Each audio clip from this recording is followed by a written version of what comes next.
I'm a swimming pool builder and landscaper. We're in Refuge Cove. Come down here with 10 of the, I suppose, the best trailer boats in Victoria. With some Bass Strait 24s, Camcrafts, Sailfish 30s and the Smuggler. So the Smuggler, it's the brand of the boat. It's what I've named the boat as well, Smuggler. It's a 1998 model boat I've had for 15 odd years. Started getting pretty tired and I thought, oh, I'll spend the money to get something like the boys that we were with the Bass Strait 24s. I looked at that sort of money and I thought, you know what, this boat's sort of done everything that I needed to do. I'll put the money into rebuilding it. And so I spent 18 months rebuilding it. When we did the rebuild, we looked at the floor and the stringers. There's no timber at all in the original Smugglers whatsoever. It's total fiberglass construction. The floor and the stringers were as good as the day that they came out of the factory.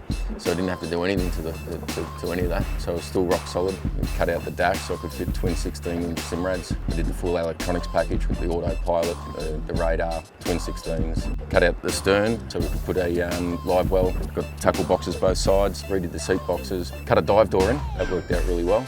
I like the fact that it folds down and it doesn't need to be put out in the V-berth or swing door. There's a nice wide platform also for loading eskies and things into the boat. Then redid all the upholstery, the V-berth, all the rest. So it's come up pretty nice. It's got 280 litres of fuel, 130 litres of fresh water. The boat's 21.5 feet. It's got a lot of deck space. That's another factor behind my decisions of keeping the boat. It's about 2.2 tonne, so it's easy to tow. It's a really soft riding hull. It always has been, and the Smugglers are renowned for a soft riding hull. I've had that out in seas that I probably shouldn't have been out in and never felt unsafe. Yeah, I think a part of helping the soft ride is the 30-degree dead rise that it has. My favourite feature of the boats, the twin 16 SIMRADs. There's not a lot that you need to do to tune them in, sort of plug and play type stuff. I went SIMRAD because it was really easy to operate. I had Furuno beforehand.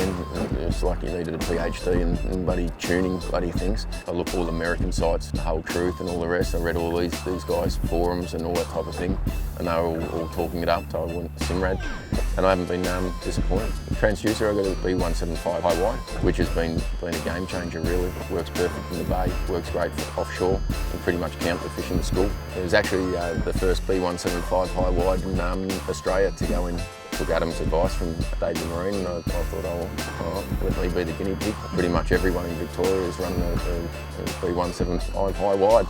The wiring I got all done through David Marine. With this boat I was pretty fastidious with most things that I did on the boat, but the wiring was second to none. OCD, it's at a new level. Everything's just perfect. There's not one wire out of place. I've got a A4 laminated sheet to tell me what every fuse is, and so really can't go wrong. They did a great job down there at David Marine. Yeah, we can talk motors. We've got an Evinrude E-Tech 250. I got it painted out black just so that people didn't give me shit. But in truth, that motor's, I've had that motor for a long time and it's never given me any grief whatsoever. I'll be honest, the only time it ever gave me grief is when I put 200 litres of diesel in it and it went bang.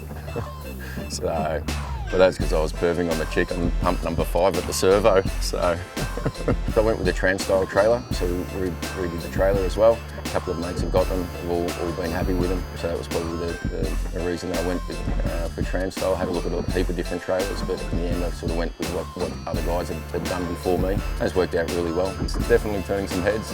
There wouldn't be many times that I sort of heading out that someone won't sort of say, is that Batman's boat, or is it stealth or anything like that.